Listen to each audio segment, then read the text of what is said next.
Bien, merci beaucoup pour ces quelques mots d'introduction. Monsieur le délégué interministériel, que nous avons le plaisir d'accueillir, donc à la sécurité routière, messieurs les présidents, mesdames, messieurs, chers amis, puisque vous avez tous des titres très divers et des engagements très forts et multiples. Bonjour à chacun donc d'entre vous, bienvenue à la Massif, où nous sommes tout particulièrement heureux de vous accueillir dans cette conférence. Tout particulièrement heureux car cette rencontre s'inscrit dans le prolongement d'une préoccupation profonde pour laquelle nous partageons avec vous la même volonté d'agir. Je dis avec vous car la Massif est bien sûr partenaire du CRM, vous venez de le rappeler, mais aussi parce que dans cette démarche plus globale de prise en compte des êtres humains dans leur diversité, nous croyons à la conjugaison des volontés et au regroupement des forces.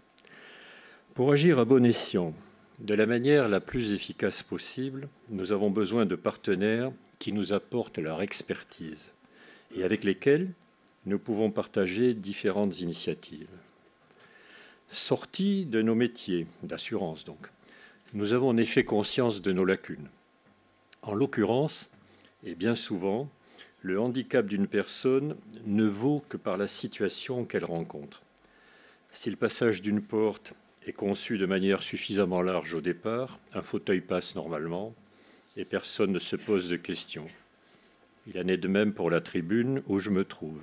Et là, je fais amende honorable. Si nous avions travaillé comme il le fallait, son accès serait adapté aux personnes à mobilité réduite. Ce n'est pas tout à fait le cas, même s'il y a eu quelques progrès, et c'est bien regrettable. Mais nous ferons mieux la prochaine fois. Dans le cadre de la démarche Massif Egalis, dont l'objet est de favoriser l'accès des sociétaires et des prospects à toutes nos informations et services, nous avons eu, là, cette prise de conscience. Nous sommes en train de revisiter l'ensemble de nos locaux. Ça, pour vous donner une idée, ça fait à peu près 600 sites. 600. Nous sommes donc en train de revisiter l'ensemble de nos locaux et prioritairement les espaces publics pour en améliorer l'accessibilité. Ce qui apparaît comme une nécessité évidente aujourd'hui ne l'a pas toujours été en ce qui concerne nos bâtiments. En revanche, il en va différemment dans le cadre de notre métier d'assurance. Par exemple, pour les véhicules en garantie tout risque, et plus de 40 ans avant la loi de 2005, la Massif assurait des aménagements spécifiques aux personnes handicapées sans surcoût de cotisation. Actuellement, dans le cadre d'Egalis, nous cherchons à identifier tous nos sociétaires en situation de handicap, avec toutes les difficultés que vous pouvez imaginer. À ce jour, et sur la base du volontariat bien sûr, plus de 4000 se sont fait connaître.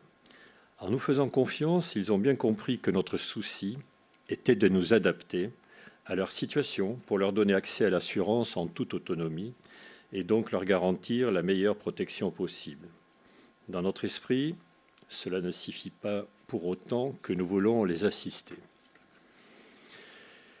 J'ai l'habitude de dire qu'une personne en situation de handicap n'entend pas bénéficier des bonnes volontés des uns et des autres. Elle a, je le pense, davantage besoin de vivre de manière anonyme, comme la majorité des gens. Son handicap ne doit pas constituer l'élément fondamental de son identité.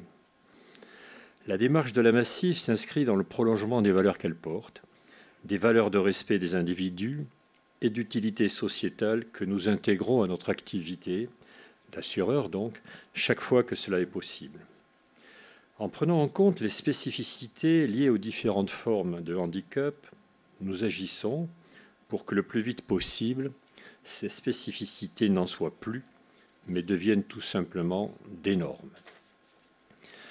Pouvoir accéder à la conduite automobile dans les meilleures conditions, y compris de sécurité bien sûr, est un élément majeur d'autonomie, d'insertion ou de réinsertion des personnes en situation de handicap. Nous le savons bien, conduire une voiture peut permettre d'avoir une vie sociale et professionnelle, d'être libre de ses actions, de prendre toute sa place dans la société. Je me réjouis donc que les travaux de cette conférence creusent toutes ces questions liées au handicap et à la conduite automobile. Mais ce que je souhaite surtout, c'est qu'ils contribuent activement aux nombreuses évolutions que nous attendons tous, car, et nous le savons bien aussi, il y a urgence.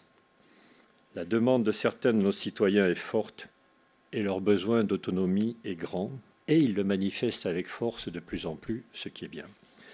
Avant de céder donc la parole à M. Nevache, qui nous fait l'honneur d'être présent et qui est le délégué interministériel à la sécurité routière, tout récent, je veux remercier tout particulièrement le CEREM qui a été à l'initiative de cette rencontre, mais aussi l'Association des paralysés de France, l'Université de Versailles, Saint-Quentin et Massif Égalis. Merci également à tous et à toutes de votre présence, nombreuse. Je vous souhaite donc une très bonne matinée sous notre toit. Merci à vous et bon travail.